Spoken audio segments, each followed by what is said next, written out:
नमस्कार जय जगन्नाथ। आज आउ गोटे नुआ रेसिपी सहित मु कृष्णा आपण मानक स्वागत करुच्ची मो चैनल कृष्णा किचन को। तो आजिकार नुआ रेसिपीटी हेउची पुर दिया कखारु फूल भजा।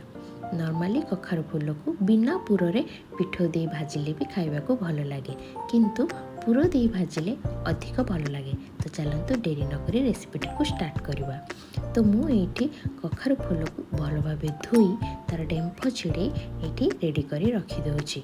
तापरे चलतु तार पुर प्रस्तुत करवा। पुर पाई मु एठी किछि सिझा आलू नेछि। आपण माने चाहिले आलू बदल रे छेना नै परिबे अथवा सेम प्रोसेस रे पुर बनै परिबे। तो आलूटी को मु एठी मैश करी देछि और पुर पाई जहा जहा मसला दरकार ताको रेडी करी नेछि।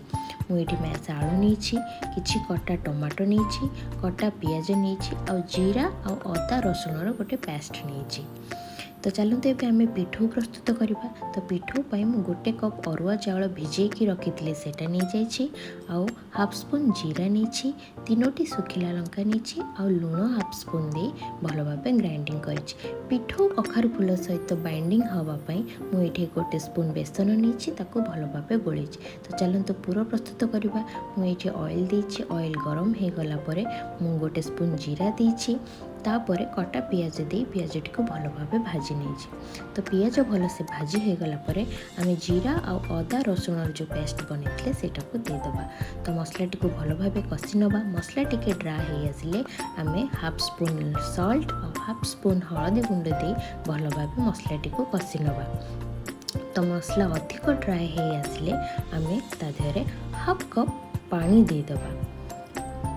तो पानी ये दे दीची। पानी दे सारी मसला टी को भलो भाबे कसी नबा। मसला अधिक ड्राई हे आसिले आमे कटा टमाटो दे दबा। कटा टमाटो दे सारा परे आमे मसला टी को भलो भाबे कसिबा। भलो भाबे न कसिले मसलार कंचा बास्ना रहि जिवो। तो देखंतु एटी मसला केते बढ़िया भाबे कसी हे जाइछि। तो मसला एटी कसी हे गला परे आमे जो सिझा आलू ताको मैश करके रखिथिले सेटा को दे दबा। तो मसला सहित सिझा आलू को भलो भाबे मिसई दबा।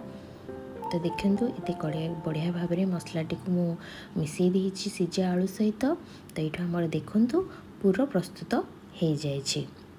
तो चलतु एबे हमें कखारु फूल रे पूरा भर्ती करदेवा। मुझे दुटा कखारु फूल नहीं कहीं अधिक सफ्ट हम और खाइबा को भी भल लगे। तो देखो मुझे केमती पूरा दूसरी किसी आलू को नहीं छोट छोट गोला करी कखारु फूल भितर दी दी हाथ में चापी दूसरी। एमती गोटे गोटे कर सब कखारु फूल स्टफिंग दी रेडी कर पिठो रे बुड़े भाजवा। तो मुझे ऑयल गरम कर ऑयल गरम हो जाइए।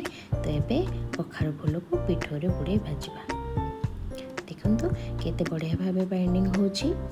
तो मुझे तीनोटी कखारु फूल भाजी। तो ये देखो आम प्रस्तुत हो जाइए पूरा दिया कखारु फूल भजा। जहाँ को मो रेसिपी भल लगी मो चैनल को लाइक सब्सक्राइब करेंगे।